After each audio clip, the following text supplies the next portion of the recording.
Welcome to Backstage Pass with Gail Davis, your invitation into the world of keynote speaking and event planning expertise.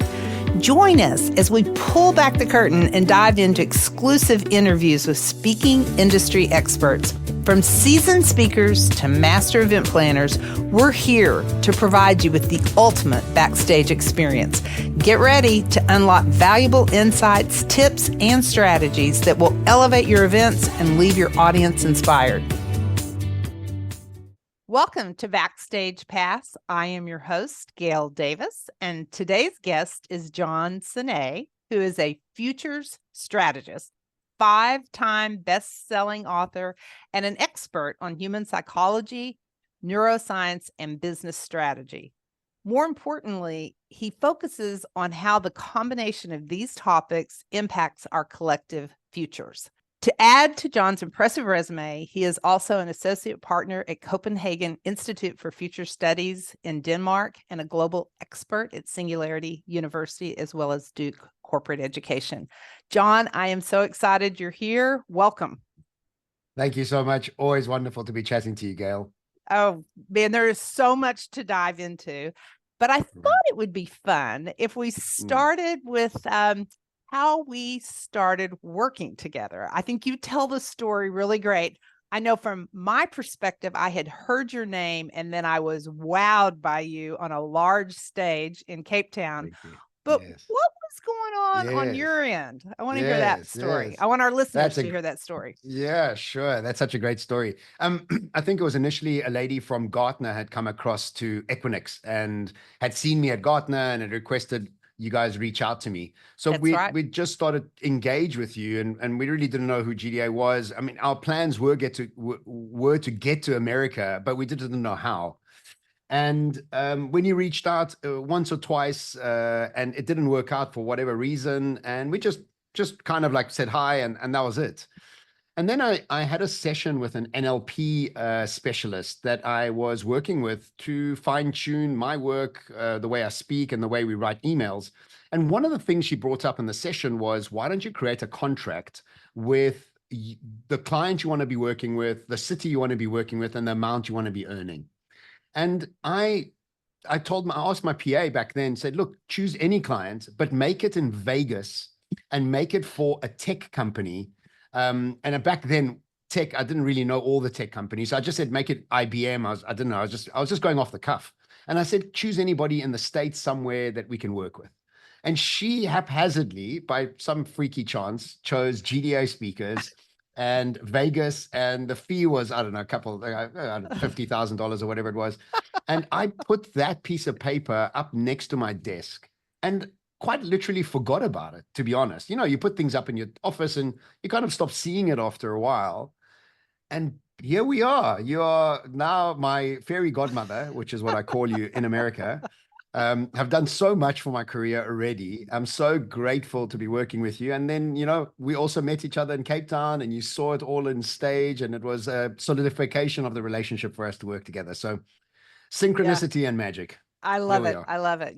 It's like as if you manifested it and made it happen. I love it. I love it. I did. Yeah. You're right. I mean, I have been in your audience in Cape Town, South Africa, Detroit. I had you speak to my EO group here in Dallas. And then we did speak finally for Equinix in Las Vegas. Yes. Why don't you, in your words, tell our listeners how you approach your keynotes and kind of where your focus is? So, you know, for the longest time, I've been interested in the future. And in one of my books, I wrote about the fact that we've all got some level of genius. We all have something that we can connect the golden dots that nobody else can see.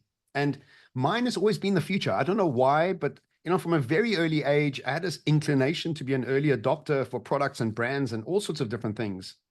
And so I've always been a futurist and always been excited about the future. And I remember starting off speaking about the future, and the audiences loved it, and I'm quite like animated. I've got some energy on the stage, and they loved it. But I realized that nobody was changing their behavior. Like actually, nobody would shift anything that they did after my talks, even though they enjoyed them.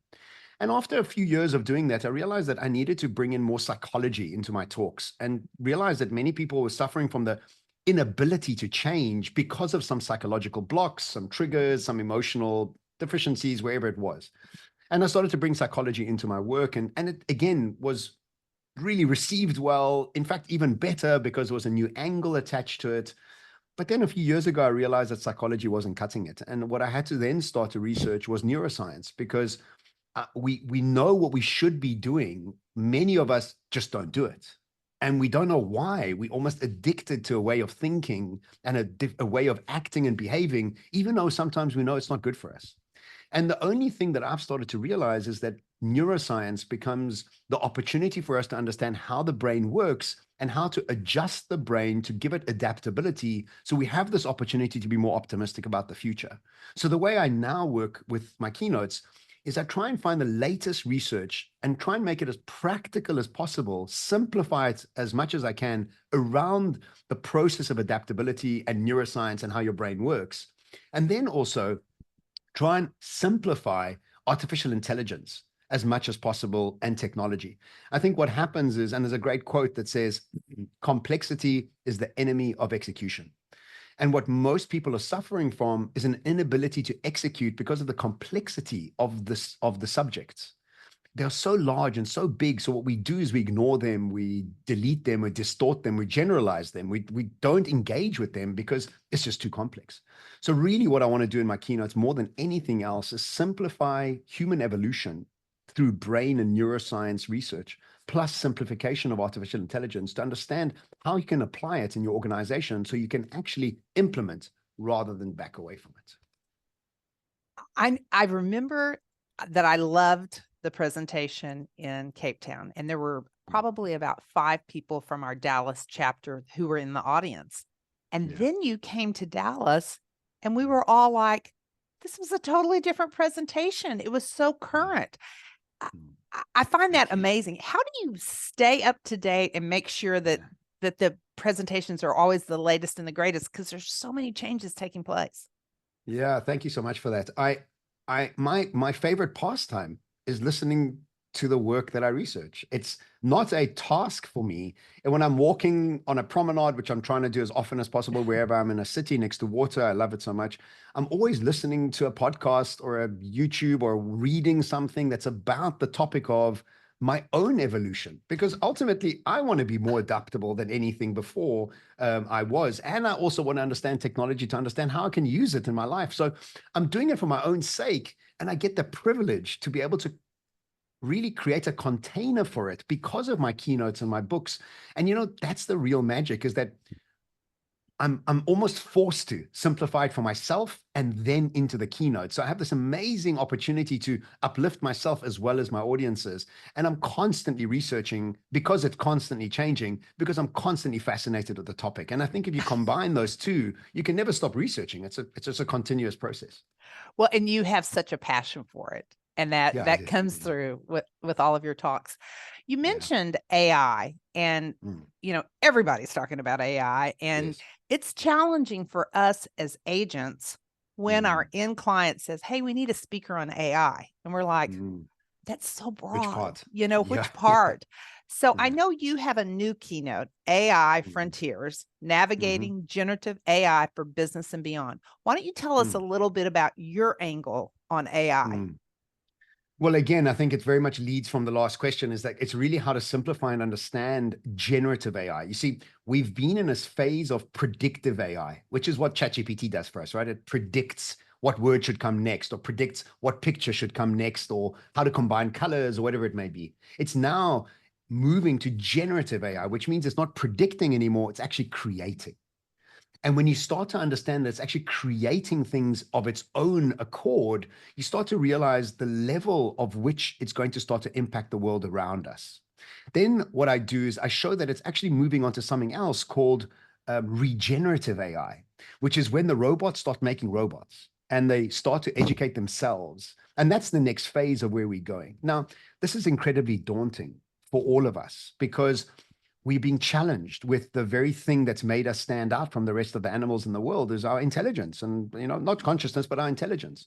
But I do try and remind the audience that we have also created trucks that are thousands of times stronger than us, planes that go millions of times faster than we can. And we've assimilated to that. And we were very physical beings for thousands of years. And today we're intelligent beings using IQ, and start to explain that the new skills that we need to start to develop are very much based on emotions.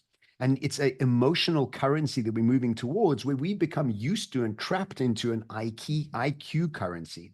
So what, again, this new AI frontiers, it's again taking out the latest research on AI. Where is it right now? Where is it going next? And then where's it going even past that? And then come back to the very idea that people are panicking because of this. Remind them where we've come from. Like, we've really excelled so much over the last thousands of years. And we often think as human beings, we've reached the pinnacle of our intelligence. And we haven't. Of course we haven't. Yeah. There's so much more. But the trick is to explore the potentiality with optimism. And what most of us do is panic, not become not adventurous. And really, it's about explaining that adventurous into the uncertainty becomes your superpower as this AI starts to become faster and cheaper.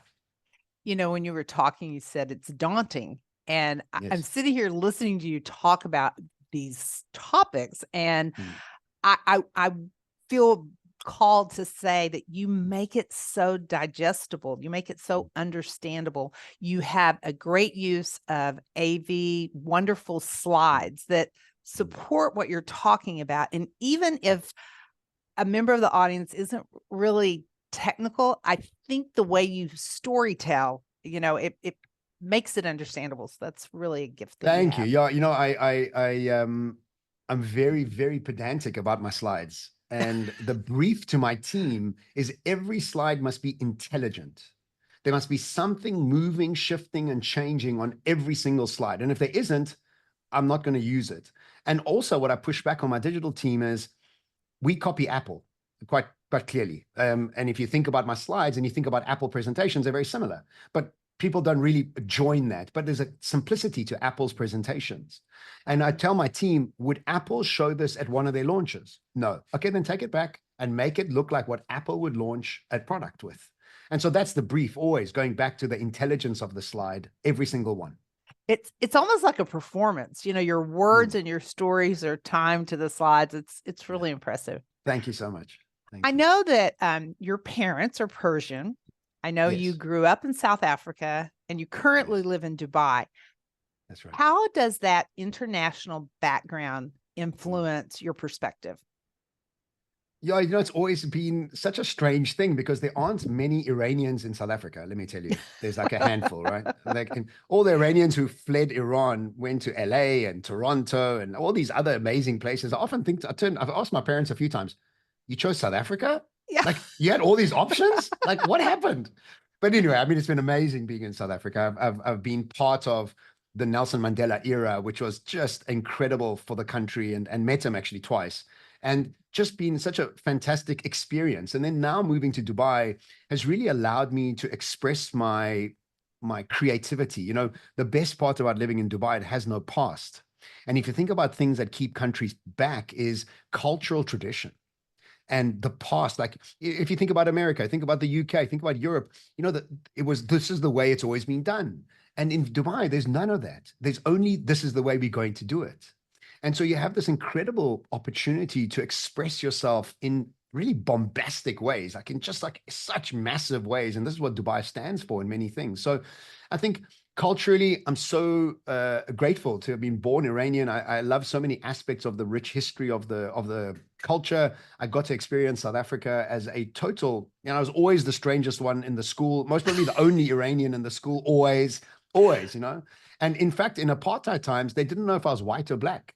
So there was no Iranians here. It took them 6 months to get back to my parents to let them know that I'm allowed into a white school, because they somehow didn't know if I was too dark or not too dark. So that was also quite an experience. But right now, living in Dubai and really loving it. It's really a wonderful city to be in. I had the opportunity to visit after I saw you in Cape Town. Yes. And boy, I loved it. What an energy. I will definitely be back. I loved it. I can't wait to host you again. So you mentioned, you know, that I'm your fairy godmother here in the U.S. Yes, you are. Yes. I know that you're really passionate about making your mark in the U.S. Why is that important to you? You know, we all grew up with Hollywood. You guys in America did go to New York. We only saw New York on movies for most of our lives. And Spider-Man lived in New York. And, you know, all of these very like stories that were imprinted into our head of what Los Angeles stood for and what America was about.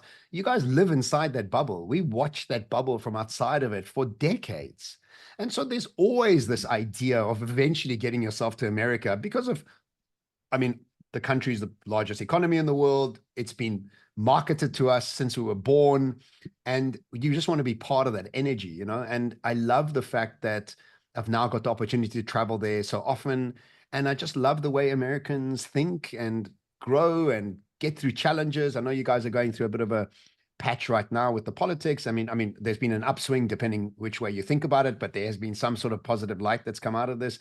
But I just love it that you guys think bigger than anybody else. You're grander than everybody else. You have more confidence than everybody else. And for me to be able to be successful in America is really the pinnacle of the career that I'm building for myself. So it really is a huge privilege and blessing to have you looking after me in the States, and coming to the NSA now is all really because of you. So I really can't thank you enough. I'd like to talk about NSA. So for Yes. anyone that's listening that's not familiar with the acronym, it's the National Speakers Association, and they have a large convention every year.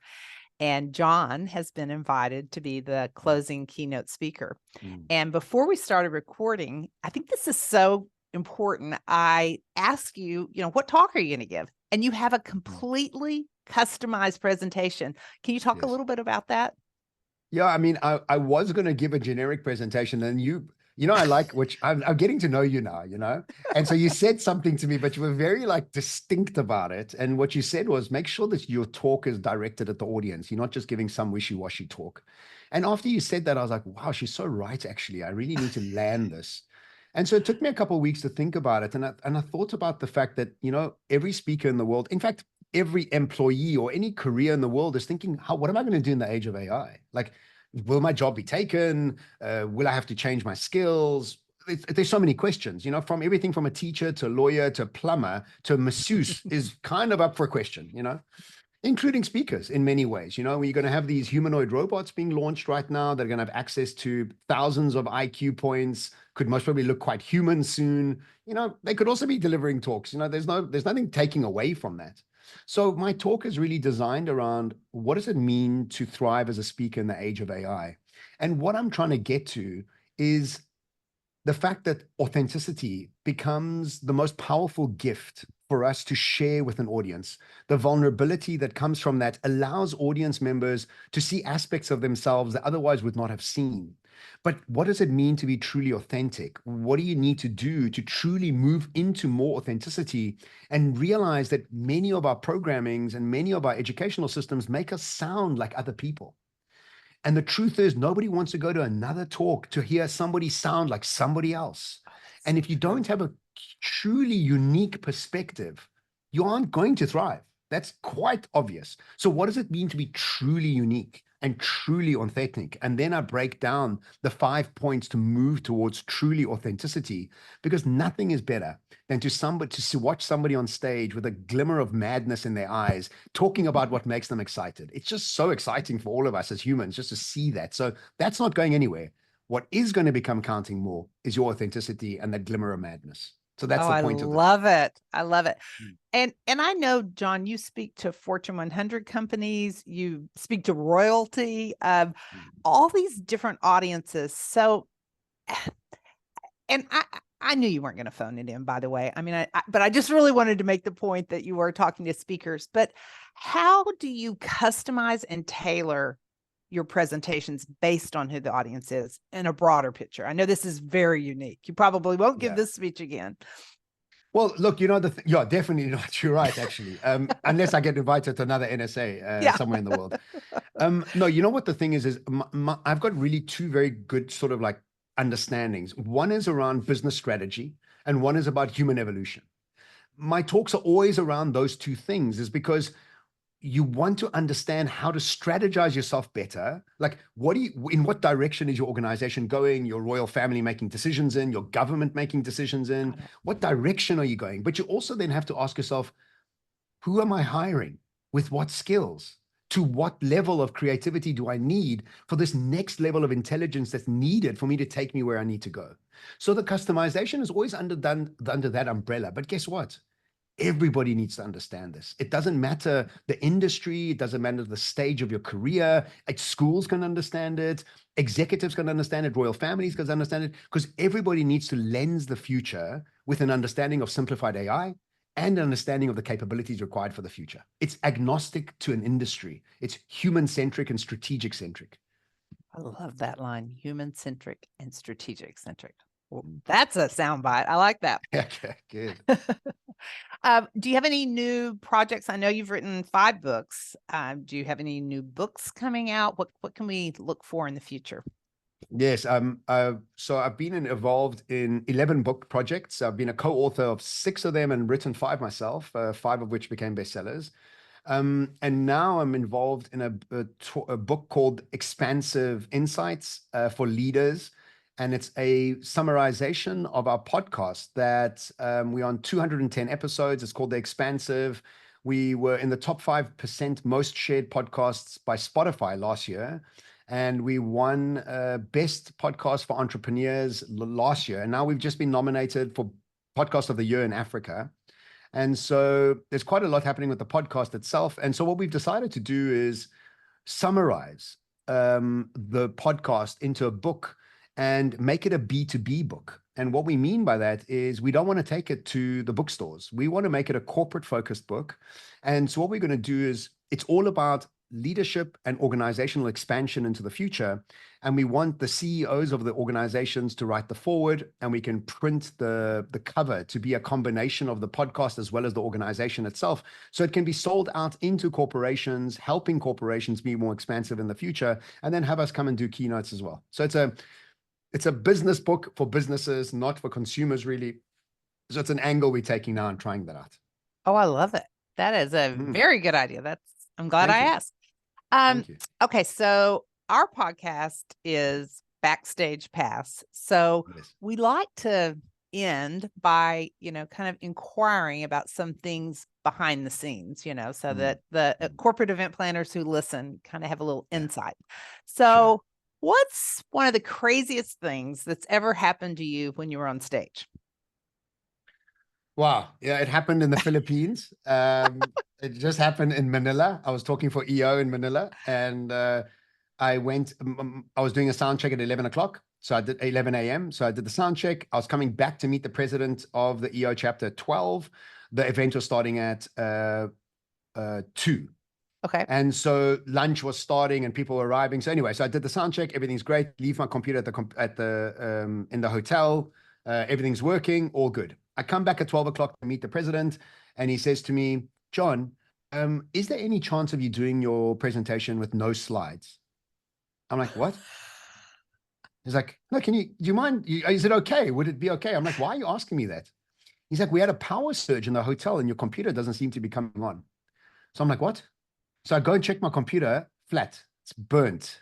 Like the thing has been, the power surge has taken out a whole bunch of things in the hotel.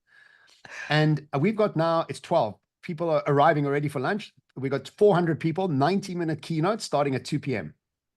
So in my hour between sound check and meeting the president, I started to walk in the shopping center near the hotel, and I saw there was an Apple store in there. So I went and actually bought the strap right here. So I went and bought the strap, and I just saw the Apple store, but I didn't think much of it. But as he said that to me, I said, there's no way I can do this presentation without a computer or my slides. So I grabbed my computer and just ran out the hall and ran to the Apple store. And I got to the Apple store and I said to them, can you fix this? So they looked at it and they said, yes, 3 to 5 days. I'm like, no, you don't understand. we don't have 3 to 5 days. I said, okay, I'll tell you what, I'll just buy a new computer and I'll download it from iCloud, because I know it's definitely in iCloud.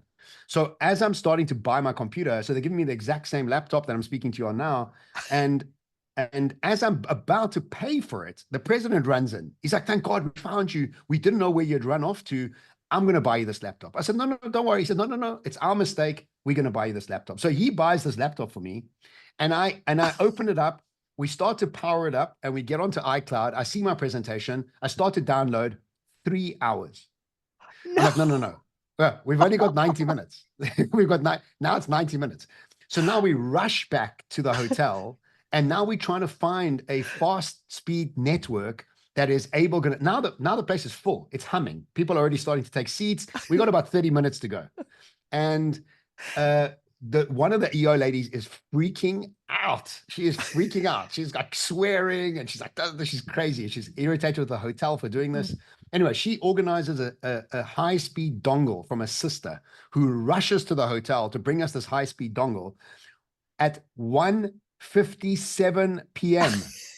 The computer, the thing downloaded, and I walked onto stage and I did a 90-minute keynote. You have no idea. It was ridiculous. That, my friends, is a professional speaker. My God. I'm still sweating thinking about it now. I think that takes the cake. I've heard usually, the crazy stories have something to do with a travel delay, but that, wow, I'm impressed. Oh, 3 minutes. Wow, so was I. We made it. John, you have seen so many large scale events. Do you have any advice for event planners? What makes a great meeting? Man, I find them so boring. To be honest with you, I find them boring. And I think that I don't know what the answer is, but maybe I think what usually happens at conferences is not enough connection, not enough engaging with people around you. And I think we often just sit there in total darkness for hours on end. It kind of drains you, and then you have like one good speaker here and you're like, oh, amazing, amazing. And then you go through two boring speakers. So maybe I'm also a very tough crowd because I'm obviously a speaker myself and I've seen so many speakers. I also kind of switch off. So maybe I'm not the right person to be asking, but I think lighting could be better. I think lighting could be lighter. I think sometimes when an audience is sitting too much in the darkness, it's not cool. And also just more engagement with other people. And then thirdly, just better food. Do us a favor. It's just such crap food at conferences. Why are you giving us crap food? And then everybody starts falling asleep. It's like the worst idea. There must be lighter food, just like almost food that allows your brain to wake up and to engage and to hydrate and to be focused rather than heavy foods that make you sleep and tired. That's good advice. I know I've been with speakers who just say, you're going to have to turn the house lights up a little bit. It's impossible for me to engage when people are sitting there in total darkness. I hadn't thought about the food, but you're absolutely right. Because there should be no pasta. There should be no, there should be none of the heavy foods that make your eyes, and then you darken the room and you give them pasta. Like, what do you want? What's going to happen? Everybody's going to fall asleep, So, and we can't be asleep when we're hearing about the future, can we? Well, hopefully not. And look, I don't think I suffer from people falling asleep in my talks, but I've seen many speakers. It must be horrible for the speaker. With people falling asleep and on their phones, and oh my God, that is the most distressing thing. I think the phone test is the ultimate. It is. I love to sit more towards the back so that I can see the audience. And I do know, John, that when you speak, if people have their phones out, it's usually to take a picture of your slides or to maybe make a note about just a great thought. But thank you. It was YPO. It was a testimonial from YPO Egypt that said the only time the audience touched their phones was to take a photo of your slides. And we did 90-minute talk, 90-minute Q&A in that event. And it was an amazing event. It was so amazing. But people are engaged. I also think my pace is very fast. As you can hear already, me speaking here, it's very fast. But also I got 100 slides I got to get through. So everything's at pace. And if you switch off for a second, you miss out on so people are almost like forced to, I've like forced them to focus, to come along with you. That's the awesome. pace. The pace. Okay, my friend, this has been great. And I know for sure hiring you to come to speak to my EO chapter and representing you to my top clients that you deliver.